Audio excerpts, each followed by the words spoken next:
கர்த்தருடைய பரிசுத்த நாமத்திற்கு மகிமை உண்டாவதாக. ஆண்டவரும் அருமை இரட்சகருமாகிய அருளார் இயேசு நாமத்தில் உங்கள் யாவருக்கும் அன்பின் நல்வாழ்த்துக்கள். கர்த்தர் தாமே இந்த வார்த்தையை கேட்கிற ஒவ்வொருவரையும் ஆசீர்வதிப்பாராக.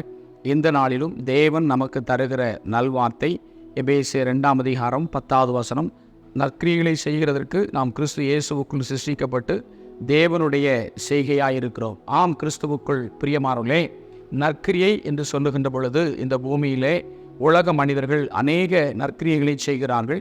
அந்த நற்கிரியை செய்வதன் மூலமாக பரலோகம் சென்று விடலாம் என்று நினைக்கிறார்கள். ஆனால் பரலோகம் செல்வதற்கு உரிய ஒரே வழி ஆண்டவராகிய இயேசு மட்டும்தான்.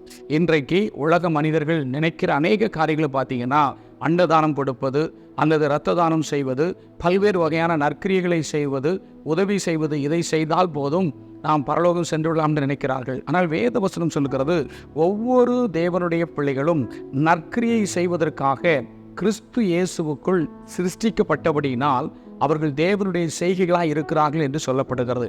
ஆம், தேவனுடைய பிள்ளைகளே, இந்த வார்த்தையை கேட்கிற நீங்கள் யாராக இருந்தாலும் ஆண்டவருக்கு பிரியமான நல்ல காரியங்களை இயன்றதை செய்வோம், இல்லாதவருக்கே என்ற பழமொழிக்கு ஏற்ப நாம் யார் யார் இல்லை என்று சொல்லி நம் பக்கத்து வீடுகளிலே நமக்கு தெரிந்த இடங்களிலே கஷ்டப்படுகிறார்களோ அவர்களுக்கு முதலாவது நாம் இயேசுவை அறிவிக்க வேண்டும். இயேசுவை அறிவிப்பதோடு மாத்திரம் அல்ல, நம்மால் முடிந்த உதவிகளை அவர்களுக்கு செய்து அவர்களை ஆண்டோர் பக்கமாய் திருப்ப வேண்டும் என்று ஆண்டவராகி தேவன் இந்நாட்களிலே எதிர்பார்க்கிறதை பார்க்கிறோம். அதைத்தான் இந்த வேதவசனம் சொல்லுகிறது. நற்கிரியைகளை செய்யும் பொருட்டு கிறிஸ்து இயேசுவுக்குள் நாம் சிருஷ்டிக்கப்பட்டிருக்கிறோம் என்று இந்த வேதவசனம் குறிப்பிடுவதை பார்க்கிறோம். ஆகையினால் நாம் எப்பொழுதும் நல்ல செயல்களை செய்வோம். வேதத்திலே ஒரு அருமையான உதாரணத்தை பார்ப்பேன் என்று சொன்னால், சமாரியா பட்டணத்திலே முற்றுகை போடப்பட்டிருந்த அந்த நாட்களிலே அங்கே மிகுந்த பஞ்சம் உண்டாயிற்று என்று சொல்லி 2 ராஜாக்கள் 7 பார்க்கிறோம். அங்கே 4 குஷ்டரோகிகள் எதிராளியுடைய பாளையத்துக்கு போகிறார்கள்.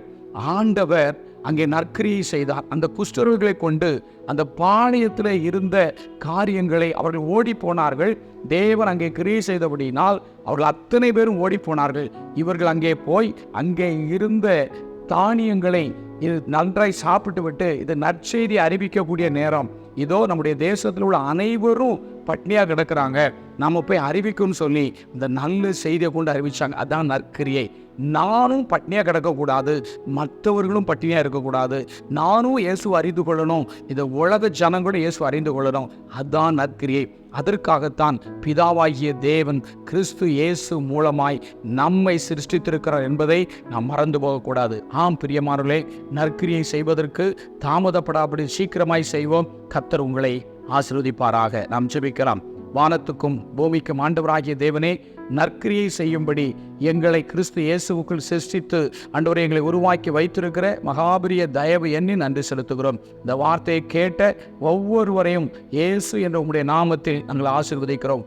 ஒவ்வொருவரையும் காத்துக்கொள்ளும், வழிநடத்தும். இயேசு நாமத்தில் பிதாவே, ஆமென். God bless you.